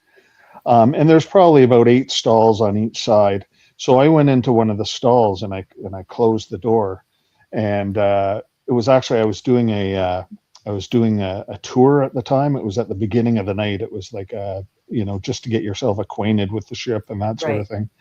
And I kind of veered off the tour, and I caught up with them after. But I went into this I just got this vibe about the change room.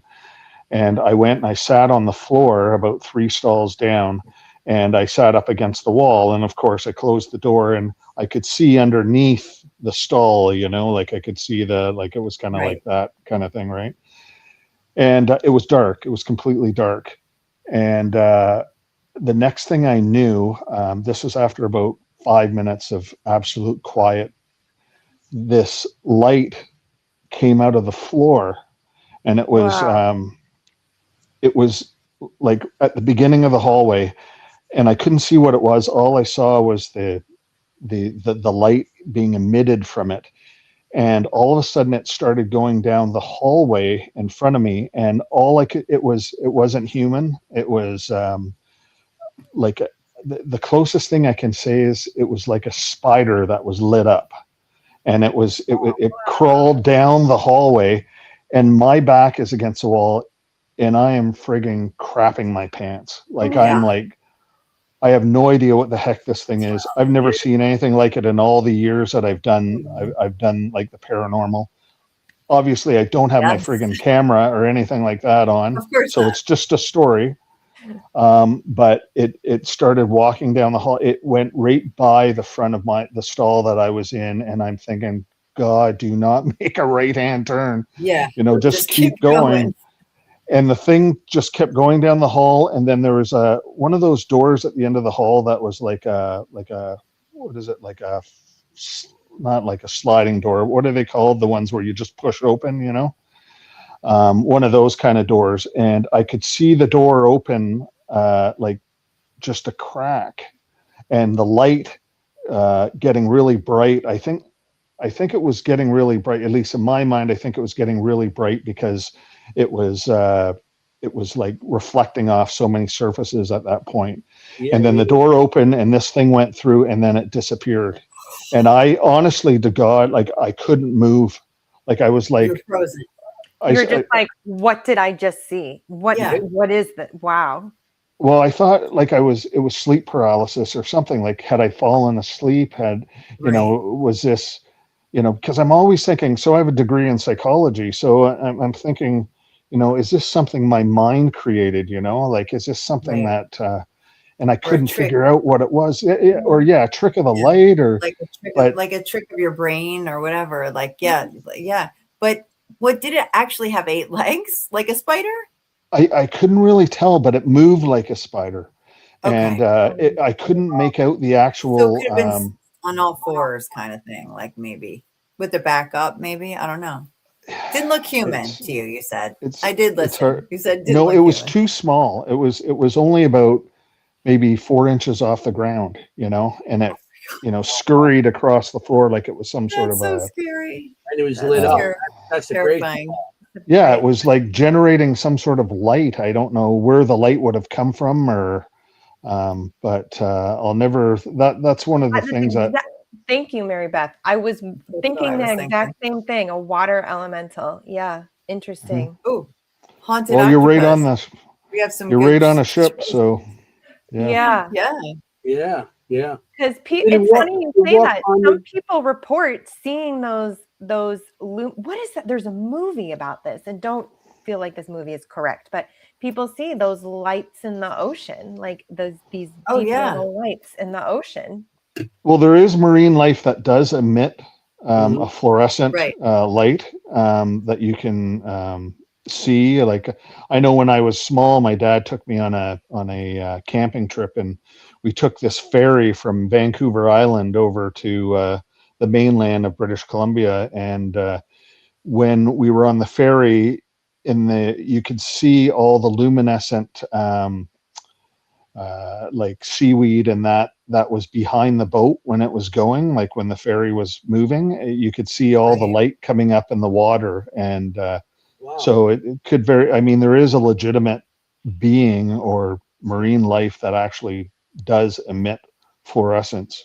I think there's even an eel, but we have a good point here. Wouldn't be in a ship though? Yeah. Well, that's it. Could be. I mean, if it's just an energy, why not? There's a pool area. There's water. Like a ghost. Maybe the water was in water at that time, but He was in the pool area. Well, So Anthony, it's people really report interesting that you, those lights come out of the ocean. People report these light balls coming or out of like the a ocean. UFO kind of thing. they Yeah. yeah, it's a UFO. But we're So not- it's really, We don't know what they are. No. Yeah. so I just wanted to mention, Anthony, when you said like you're bang on when you said about the pool. The pool was just, probably about 50 feet away from me through a door. But it had no water in it, like it was old, right? And that being said, I never saw this, but the big thing is with the stories reported about that pool is footsteps that Yes. go from the pool that are wet, and there's no water in the pool, but people have seen these footsteps that are wet coming from the pool, as well as the little girl who's on top of the slide. There's been pictures of her. And people I know had EVPs of a little girl talking and in that area. So there's a lot of people documented a lot of evidence through the years from physically seeing her or just the pictures and audio. Some even have like shadow on a video of the size of a little girl. So yeah, that area is supposed to be haunted by some young girl. That's right. Yeah. Wes, how fast was it? Well, do you want to know the? It was a crawl. It was a crawl, but it didn't maintain the same speed. Like it would go down like a spider. So like when it went by the place where I was sitting, it kind of momentarily kind of stopped there, and that's when I thought, does this thing detect me, or is there, is it going to come for me or whatever? And then it just kept going, and then but then it, I couldn't see far enough to see if it stopped anywhere along that path, but so it wasn't just like that. It was like yeah, it was like more like a spider or some sort of arachnid would I was just would wondering walk, looking, maybe it was looking for something, Yeah, I mean, it's possible. like stopping to look. See, something that small would run a little bit. If to make that whole distance across that where he was, it would run a little bit, stop, and then run again because it's tiny. He said it was like 4 inches off the ground. Yeah. So, I mean, for us, it's like you just walk across because our legs are big, but whatever that was. But that's interesting. All I could think about was get the hell out of here. Like just move. Yeah. Like I'm not, I couldn't. No. Yeah. So yeah. I thought at that point, it was at that point in my, if you want to call it paranormal career, it was at that point where I decided, do I want to continue on this road or do I want to just throw in the towel, but wow.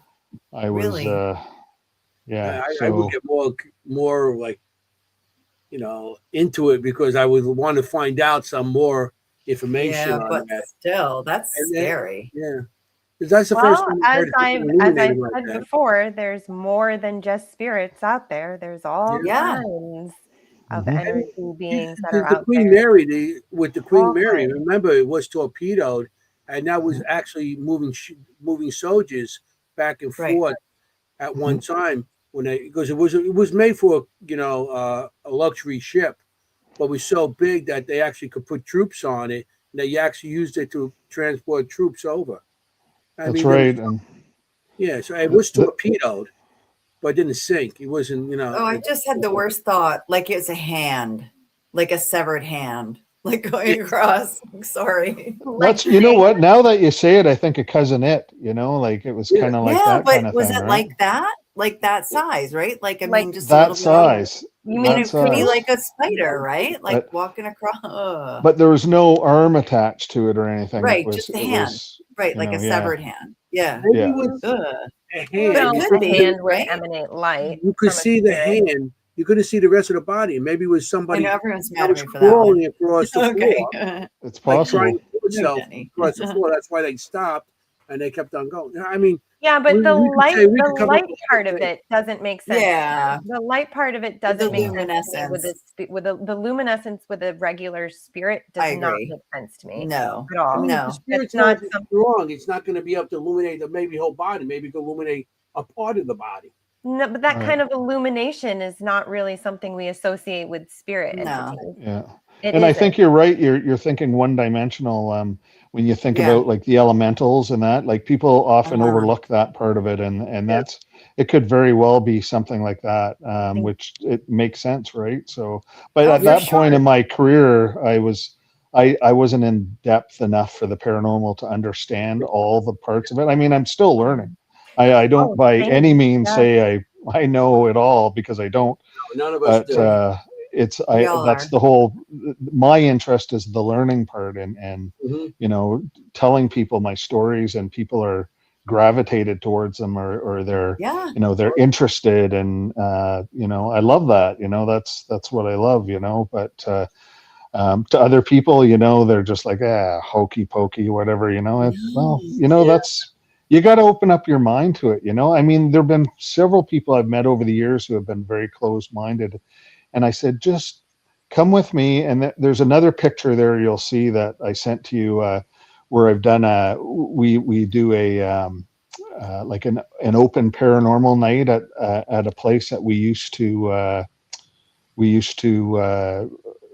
it's an old psychiatric hospital. There you go. And so we would take people on these tours and show them the right way to do investigations. Yeah. Split them up into different groups, and because I mean, you can't obviously have a big group like that on investigation. But Those body bags on the floor there? I beg your pardon? Are those body bags laying over there on the floor? No, I don't know what they are. You don't have to need the spirits. I'm not Yeah. exactly sure Yeah, what but- they are, but that's an old. So it's a paintball place now. They've turned it into a paintball place, but Oh, it really? used to be a military base, a Canadian military base back in the 1960s, and then in 1971 they turned it into a mental hospital. And there were a lot of bad things that happened there, very similar to Penhurst, Yeah. So there's a lot of activity there. Unfortunately, we don't have the place anymore because they've leveled it, and they've put a subdivision in there. So it's going to be interesting to Yeah. see how many experiences the people that live there, if they have any, Yeah. will have. That's right. I'm That's looking at right. the equipment on the table. You got your flare there, your thermal camera. You got Yeah. the EI there. What else you got there? On the end there, was that an obelisk? I mean, Yep. yeah. See, I know. And there's You a- had him at camera. Any camera. Yeah. He loves his cameras. Yeah. That's a great photo. So I know that I can't like this went so fast. I knew it was going to go fast. I knew it was going to be like you're this. You're such a good storyteller, Wes. Yeah, I know. It was great listening to all your stories. Well, thank you. We only have since we don't have that much time, we usually always ask this question. What do you think? I mean, I guess that would be your most profound experience. So we don't have to ask you that question. That's clear. Yeah. But this is a very Definitely. serious question. That's definitely it, right? Like your most profound experience. Right. For sure. Okay, so I won't even Absolutely. ask you. 100%. You already Yeah. answered. But this is a very serious question. What is your go-to snack on investigations? Okay. Well, do you M&Ms. M&Ms all the way. Oh, Regular we had a good M&Ms M&M or- guy the other No, day. they got to have nuts in them. Right. Oh. See, there we go. Yeah. Peanut M&Ms. So, So who said that? Somebody recently. We had a guest who Somebody said peanut recently said M&Ms right M&Ms away. with I was like, peanuts. oh, good. Yeah. Everybody people said- love it yeah. when I do the EVP sessions, when I'm chewing the Oh yeah, that's so M&Ms. good, right? Is that a Yeah. demon? No, it's Wes chewing M&Ms. Yeah. Shut that off. But I do have what's really interesting coming up, and I'm really looking forward to it, is at the beginning of May, I'm going to England. And I'm going to, I've been invited to, do you guys know who Richard Felix is? I've heard the name. He was on Most Haunted. He was the historian on Most Haunted. Oh, that Anyway, was Richard. Yeah. Oh, okay. Then No, I this know. isn't the author. That this is a different guy, but Okay. Richard is the historian. If you ever get a chance to, they're on YouTube. Some of the show. He Yeah, actually has yeah. his own YouTube page, but he owns a place called the Derby Gaol, like the where they used to hang people, and Oh, it's in Derby, England, which is the kind of the central hub of all of England. Like if you look at the map, it's like right in the Right. middle of England. And anyway, he owns this place. It's really old, and I think it's like 1600s. There's all these carvings in the wooden doors of like witch symbols and names of people that were in there. And anyway, he's invited me to go for a couple of nights, and I'm going at the beginning of May. So, and I That's just so happen to cool. be. I'm going to actually a cousin's wedding, and I thought, well, maybe I'll put like 2 or 3 extra days on top of my journey, and you know, he's, as I said, he's invited me numerous times. So I mean, it's a bit expensive, you know, to go over on your own and do that kind of thing. So this was the opportunity, and I sent him an email, and he says, yeah, like I'm not doing anything those days, you know, let's do it. So. That's so cool. So that's, I'm really looking forward to that, because I haven't really met him in person before. We've talked numerous Just so much. times. Yeah. I was invited to do a Paracon there 2 years ago that he was at, but he ended up having a flat tire and he couldn't make it. So that's when I was supposed to originally meet him. However, we talked on the phone previously to that a few times as well. So that was kind of our point where we're going to finally meet for the first time. So this is going to be great, because he's one of the guys that you know, really got me into the paranormal with the history. The history is just unbelievable. He knows everything about anything historically. Like it's unbelievable. He must be a bit older now. No, I'm sorry. Yes, froze a he's in little his bit there that 70s. I didn't mean to speak over you. I was going to say, I remember him not. Yeah. Okay. You gonna be But yeah, again? I always love that show because the team concept, like the psychologist, the skeptic, really, like, you know what I mean? You had like a really, really skeptical person. You had a psychologist, you had a historian. Like, that's a great concept, you know, like to have that. That was not like that back then. Nowadays we do it, right? Like naturally as a team, we all have our own thing. But that was a great concept back then. It was, and incredibly luring, because I was just like, I was glued to the TV, you know, and I'm in my 30s, right? I'm like not a kid watching Teletubbies, you know, like I'm watching this going, wow. You know? I still watch that show when it comes, like I catch it on. I still watch it. So the places they went to it was the best by far.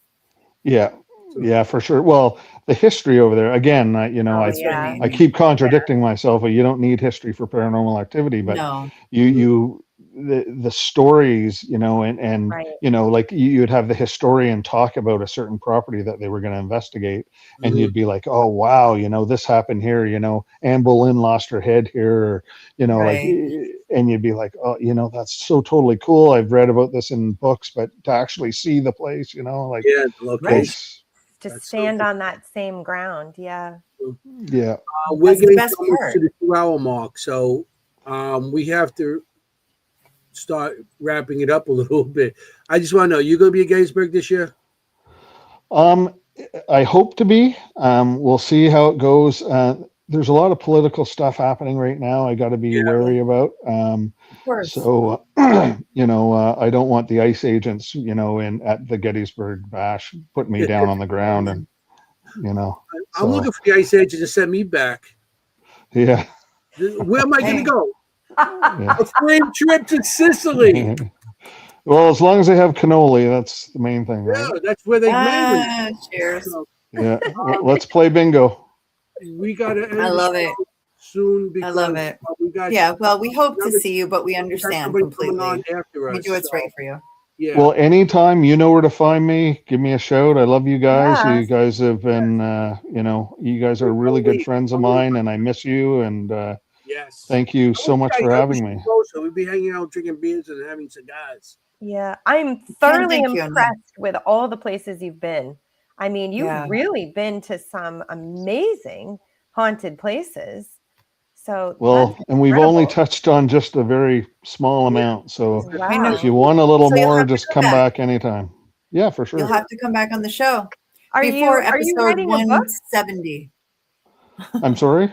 Are you writing a book with No, I'm not. Unfortunately, I'm not that inclined. Although I've been told, like you just got to Yeah. try it. You got to try it. But I don't know. I mean, I'm very literate. I can read or whatever, contrary to what Anthony Right. says.